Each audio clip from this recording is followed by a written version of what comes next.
બારડોલી નગરને સીસીટીવીથી સજ્જ કરવા માટે 3 વર્ષ પહેલાં નગરમાં 180 જેટલા સીસીટીવી કેમેરા લગાવવામાં આવ્યા હતા. જોકે તેમાંથી માત્ર 5 જ કેમેરા હાલ ચાલુ હાલતમાં છે. તો બીજી તરફ નવા શાસકોએ આ મામલે તાત્કાલિક કામગીરી કરી તમામ કેમેરા ચાલુ કરવા પણ જણાવ્યું હતું.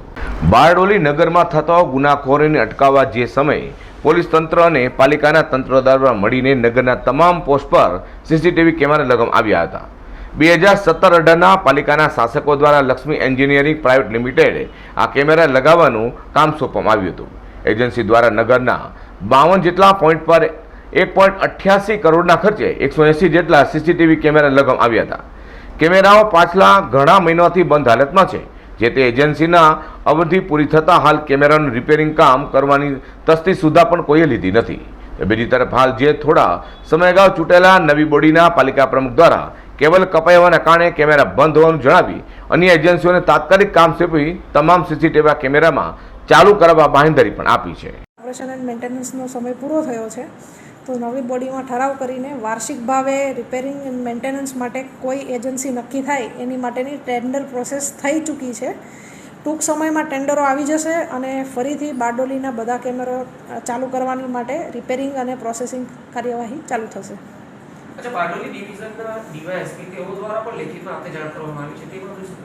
જી, બારડોલી ડિવિઝનમાં ડીવાયએસપી પીઆઈ સહિત પોલીસ સ્ટેશનમાંથી પણ અમને જાણ કરવામાં આવેલી હતી. એનું કારણ હતું અમે અહીંયાથી કેબલનું નેટવર્ક એમને આપેલું છે, જેથી બારડોલી નગરમાં થતી ચોરી કે ગુનાઓ માટે એ લોકો કામગીરી કરી શકે. પરંતુ મેં અગાઉ જણાવ્યું એ પ્રમાણે એજન્સી રિપેરિંગ અને મેન્ટેનન્સ કરવા આવતી જ નહોતી, જેના લીધે અમે એને નોટિસ પણ આપેલી છે અને ઘણી વખત વારંવાર ટેલિફોનિક મૌખિક સૂચનાઓ આપવા છતાં પણ એજન્સી નથી આવી. એટલે હવે અમારે એજન્સી બદલવા માટે નવેસરથી ટેન્ડર કરવાની જરૂરત ઊભી થઈ. એક તરફ નગરમાં ઘરફોડ ચોરી, ચીલઝડપ, ચેન સ્નેચિંગ જેવી ઘટનાઓ વધારો થઈ રહ્યો છે.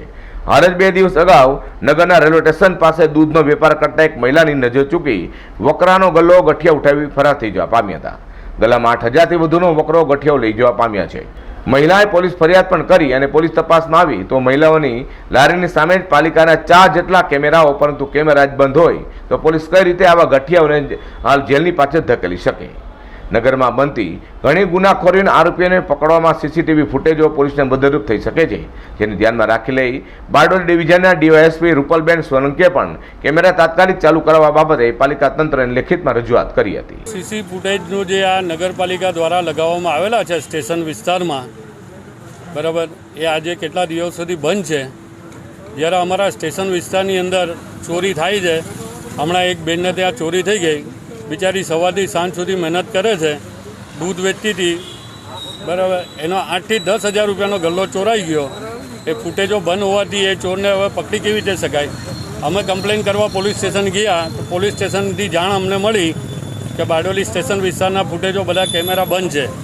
હવે કેટલા દિવસથી બંધ છે? 10-15 દિવસથી જાણ મળી કે 10-15 દિવસથી બંધ છે. તો પછી આ ચોરને ગાંઠિયા જે ચોરી કરી જાય તો અમે કેવી રીતે પકડી શકીએ? પોલીસો અમને કેવી રીતે મદદ કરી શકે? એટલે નગરપાલિકાને એક અરજ છે કે બને તેટલું જલ્દી આ કેમેરા ફૂટેજો ચાલુ કરે, જેથી આમ પબ્લિકોને સહાય મળે ચોર ગાંઠિયાને. રાત્રિ દરમિયાન મહિલાઓ બારડોલી નગરમાં ચાલવા નીકળતી હોય છે, ત્યારે ઘણી વખત તેઓની છેડતી પણ ફરિયાદની સામે આવતી હોય છે. ત્યારે આવા કિસ્સામાં મહિલાઓ નગરમાં લાગેલા સીસીટીવી કેમેરાને જોઈ પોતાની સુરક્ષિત સમજતી હોય છે. ત્યારે આવા કિસ્સામાં પાલિકા તંત્ર પર લોકોના વિશ્વાસ જાળવે અને તંત્ર તાત્કાલિક કેમેરાનું રિપેરિંગ કામ કરાવે તેવું જરૂરી થઈ પડ્યું છે.